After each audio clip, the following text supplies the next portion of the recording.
విమానాన్ని నడిపిన పైలట్ సుమిత్కి సంబంధించి మనం ఆయన ప్రొఫైల్ తీసుకుంటే 8200 అడుగుల లెవెల్ వరకు ఆయనకి విమానం నడిపిన అనుభవం ఉంది. ఒకటి రెండోది అవర్స్ రెండోది 800 అడుగులు ఉన్నప్పుడు మేడే అంటూ ఆయన ఒక ఇండికేషన్ ఇచ్చారు కాళిదాస్ గారు. ఓకే. తర్వాత ఎక్కడైతే ఫ్లైట్ 600 ఫీట్కి వచ్చిందో అక్కడి నుంచి ఏటీసీతో సంబంధాలు తెగిపోయాయి. అంటే ఏం జరిగి ఉండొచ్చు సార్ ఆ ఒక్క క్షణం, ఆ ఒక్క నిమిషం? ఆ ఇంజన్ పైన పైలట్స్కి 6-7 వేల గంటల అనుభవం అంటే చాలా అపారమైన అనుభవం. 8200 గంటల ప్రొఫైల్ తీయాలి. నేను ఇంకొక 10,000 గంటలు అన్నాను. ఇద్దరు కో పైలట్స్ ఇద్దరు ఉంటారు. మెయిన్ పైలట్ కి ఎక్కువ అవర్స్ ఎక్స్పీరియన్స్ ఉన్న వాళ్ళు మెయిన్ పైలట్ గా ఉంటారు. కొంచెం తక్కువ అవర్స్ ఎక్స్పీరియన్స్, కానీ ఇప్పుడు మోర్ దాన్ 5,000-6,000 అవర్స్ అంటే చాలా అపారమైన అనుభవం ఉన్నట్టే. సో ఇక్కడ ఏంటంటేనండి, ఇందాక మనందరం విశ్లేషణ మనం ఒక గంట నుంచి చేస్తున్నాము. రెండేనండి. ఎస్, ఒకవేళ ఇందాక నేను చెప్పినట్టు స్పష్టంగా విమానం 2 ఇంజన్స్ కి బయట నుంచి డ్యామేజ్ అంటే బర్డ్ హిట్స్ కానీ ఇంకేదన్నా ఫారిన్ ఆబ్జెక్ట్ డ్యామేజ్ కానీ ఇంకేదన్నా, సో బయట నుంచి ఏదన్నా విమానానికి డైరెక్ట్గా హిట్ అవ్వటం, మోస్ట్ లైక్లీ బర్డ్ హిట్స్ లాంటివి అయ్యి అవి ఇంజన్ని డ్యామేజ్ చేసి లోపలికి గాలి అనేది రాకుండా ఉంటే అది ఇంజన్ స్టాల్ అయిపోతుంది, అదేం పని చేయలేదు. లేదా అంతర్గతంగా టెక్నికల్ ఫాల్ట్ వచ్చి ఇందాక నేను చెప్పినట్లు ఫ్యూయల్ సరిగ్గా అందకపోయినా 2 ఇంజన్లకి అది కొంచెం సత్యదూరము ఆశ్చర్యంగా ఉంది. ఒకేసారి 2 ఇంజన్స్కి ఫ్యూయల్ అనేది అందకపోవటం వల్ల కూడా ఇంజన్ స్టాల్ అయిపోతుంది, ఎక్కడ ఉన్నది అక్కడ.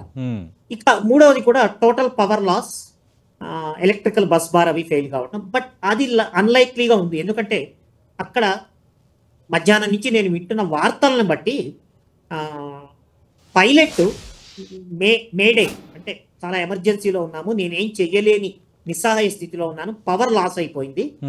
సో జస్ట్ టేక్ ఆఫ్ కాగానే చాలా క్రిటికల్ మూమెంట్ అండి. ఒకటి మనం అర్థం చేసుకోవాలి, అది ఆకాశంలోకి ఎగిరి స్టెబిలైజ్ అయ్యి దానికి అసైన్ అయినటువంటి ఒక లెవెల్ ఉంటుంది. 30,000 అడుగుల 35, 25 ఇట్లా.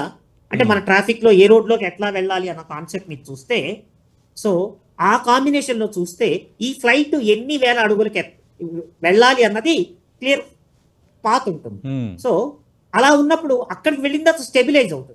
అక్కడ కూడా పొరపాటున 2 ఇంజన్స్ ఫెయిల్ అయినా కాస్త గ్లైడ్ చేసుకుంటూ ఫిజిక్స్ ప్రకారం బెర్నూలీ ప్రిన్సిపల్స్ ఫాలో చేస్తూ పైలట్ యొక్క అనుభవంతో దాన్ని వెనక్కి గ్లైడ్ చేసే అవకాశం ఉన్నది. కానీ అసలు అది ఒక లెవెల్లోకి వెళ్ళి స్టెబిలైజ్ అవ్వక ముందే పవర్ లాస్ అయిపోయింది అంటే ఆ లోపల టెక్నికల్ ఫెయిల్యూర్ చాలా సివియర్ గా ఉన్నారు. పైలట్ యొక్క అనుభవం కానివ్వండి, అవర్స్ కానివ్వండి, ఇవేమీ కాపాడలేకపోయాయి. ఎందుకంటే అంత రియాక్షన్ టైం లేదు, గమనించాల్సింది. కేవలం 5-6 నిమిషాల్లోనే, అంటే అసలు వాళ్ళు ఏం జరుగుతోందని గుర్తించే లోపలే విమానం దాని నియంత్రణ కోల్పోవటం, హైట్ లాస్ అయిపోవటం, ఆల్టిట్యూడ్ లాస్ అయిపోవటం, అది ధమ్మని చెప్పి నేల మీదకి పడ్డట్టే. అందులోనూ ఫుల్ ఫ్యూయల్ ఉంటుంది.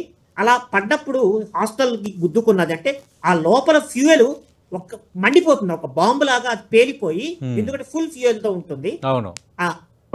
ఇప్పుడు కిందకి ల్యాండ్ అయ్యే టైంలో ఇలాంటి ప్రమాదాలు అవి వస్తే పైలట్స్ అందుకే ఏం చేస్తారు, చాలా మినిమం కావాల్సిన ఫ్యూయల్ ఉంచుకొని మిగతా ఫ్యూయల్ అంతా విరజిమ్మేస్తారు. ఆ అవకాశం ఉన్నది క్రాష్ ల్యాండింగ్స్ అవేప్పుడు. కానీ ఇక్కడ అసలు అవకాశమే లేదు. అసలు విమానం జస్ట్ టేక్ ఆఫ్ కాగానే దాన్ని టర్న్ అరౌండ్ చేసి మెల్లగా జాగ్రత్తగా ల్యాండ్ చేసే అవకాశమే లేదనమాట.